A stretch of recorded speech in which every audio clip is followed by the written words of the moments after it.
Hi everyone, my name is Kathy. I'm a CSUMB service learner here, and I'm volunteering for Monterey County Free Libraries. I'm here to talk to you about memory. We will be making and using flashcards in order to test our short-term memory. So let's talk a little bit about what memory is and how it's going to be applied for today's experiment. So our short-term memory is stored in our brain's frontal lobe. Now, what is memory? Memory, by definition, is learning that has persisted over a long period of time. It's been stored and you can recall it. And we can recall memories through 3 different tools. And one of them is recall, which means you just retrieve information from your brain that you've already learned earlier. The second one is recognition. So this means you are looking at something and you're able to identify them as something you've already learned before. And then the third one is relearning, which is essentially what we all do when we're studying for a test. And that's just refreshing information you've seen earlier so that it's a little more solidified in your brain. And there are 3 stages of memory. The first one is you're encoding information into your brain. So you are trying to learn information, you're trying to understand it so that it's kind of like copied onto your brain. And then stage number 2 is that storing of that information for the future. And then the third stage is being able to retrieve that information. So when you're studying for a test, the goal is to be able to retrieve that information so that when you're taking the test, you know the answers. And some fun facts about short-term memory is that your short-term memory really only works for about 30 seconds when you're trying to recall something you didn't rehearse earlier or that you didn't study.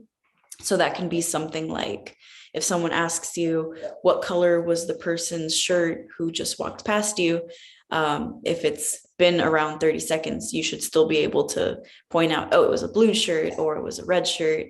Another cool fact about memory is that you're able to hold about 4 to 7 specific traits of something at a time. So what that means is if somebody tells you their phone number, you can remember somewhere around 4 to 7 numbers of that phone number.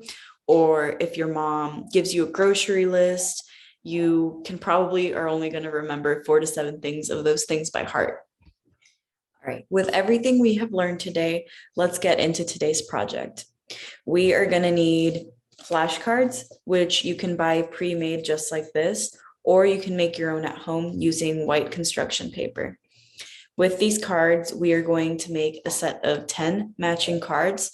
So that means you need to come up with 5 matching designs because we're going to be making pairs today.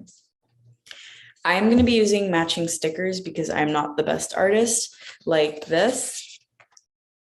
But you can use color pencils to create your own drawings or images if you don't have any stickers handy. Just make sure that your designs match and they're pretty close to being identical, or you can identify that they're the same thing. And then I'm going to show you how I did this if you want to follow along at home. All right. So all I did was grab a pair of flashcards. I found my 2 matching stickers. And again, you can just use a drawing if you don't have any stickers. But all you do for these, get your stickers, peel them off, and stick them right on the flashcards. And then you do the same for the other one. And just like that. And then these are a little too big for these flashcards, so I do want to stick these off. So the idea with this is that when we are playing our game, these are going to actually be flipped over because you don't want to know what they are.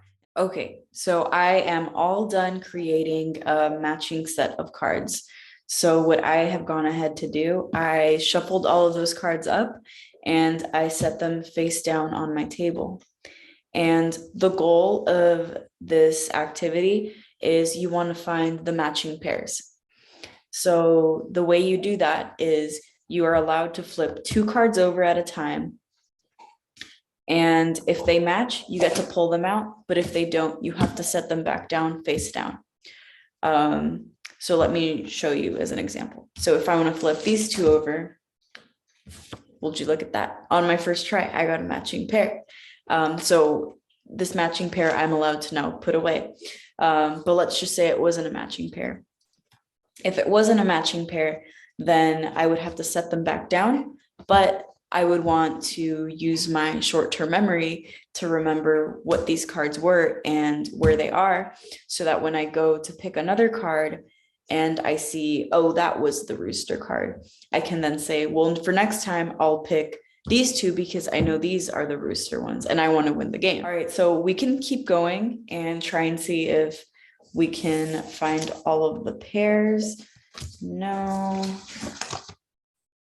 Well, there we go. Found another one. Let's see.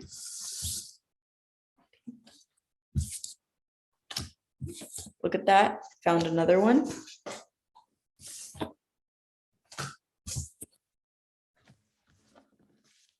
Another pair and last pair. So this is a nice little activity you can use to practice your memory. You can add more cards. You can do it as a competition with a buddy. With this quick and easy activity, we were able to practice this idea of recall with your short-term memory, because you are looking through all of these cards, you're trying to memorize where each card is and which one matches which, and your brain is storing this information and you're trying to recall it, you're trying to pull that until you win the game. So thank you so much for joining me for today's activity. I really hope you enjoyed it. And look, we have a STEAM Time playlist full of a bunch of other awesome activities you can try at home. Yeah, thank you so much for watching. Have a great day.